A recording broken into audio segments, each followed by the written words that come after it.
अब क्वेश्चन ये है कि आखिर जब विरल से सघन में जाती है तो ये अभिलंब की ओर मुड़ क्यों जाती है, और सघन से विरल में जाती है तो अभिलंब से दूर क्यों भागती है। तो चलिए इसको भी एक्सप्लेन करते हैं। आप सभी लोग जानते हैं कि चाल बराबर यानी स्पीड बराबर होता है डिस्टेंस और बटे में टाइम। प्रकाश के अपवर्तन के दौरान टाइम नियत है यानी टाइम कांस्टेंट है, वो एक ही समय में सब कुछ होता है। अब देखिए, अगर हम लिख दिए स्पीड बराबर डिस्टेंस अपन में टाइम, तो स्पीड का समानुपाती क्या होगा, डिस्टेंस होगा, और व्युत्क्रमानुपाती क्या होगा, टाइम होगा। तो टाइम से हमको मतलब ही नहीं है क्योंकि ये कांस्टेंट है।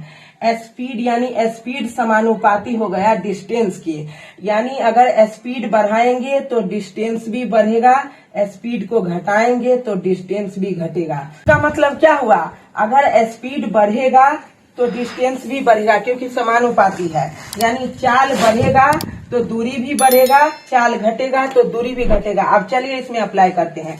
ये प्रकाश की किरण है जो विरल माध्यम से सघन माध्यम में प्रवेश की है। अब विरल माध्यम का अपवर्तनांक कम होता है और जहां अपवर्तनांक कम होगा वहां प्रकाश क्या करेगा, स्पीड से गति करेगा।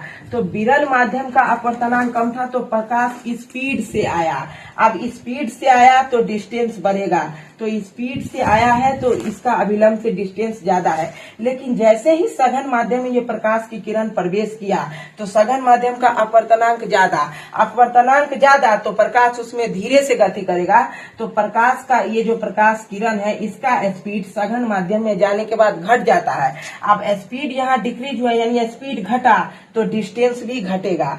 तो स्पीड जैसे ही इसका घट गया तो डिस्टेंस कम हुआ और कम डिस्टेंस में ही अभिलंब सी डैश तक पहुंच गया। यहाँ से देखिए तो सी डैश और इसका ये दोनों के बीच का दूरी इतना है, लेकिन सघन माध्यम में ये किरण का जो स्पीड था वो घट गया यानी स्पीड कम हो गया। स्पीड कम हो गया तो वो कम डिस्टेंस तय किया जिसके कारण इसको अभिलंब की ओर मुड़ना पड़ा।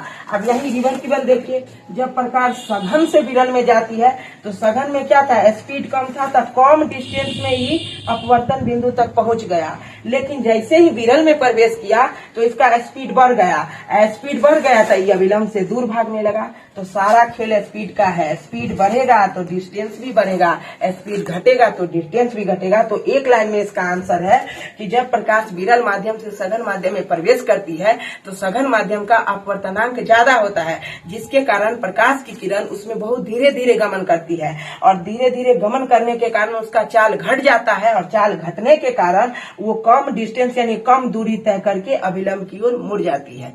तो अगर ये क्वेश्चन आए तो इसी तरीके से आंसर लिखेगा। बाकी ये पूरा कॉन्सेप्ट आपका क्लियर हुआ कि नहीं वो कमेंट में बताइएगा।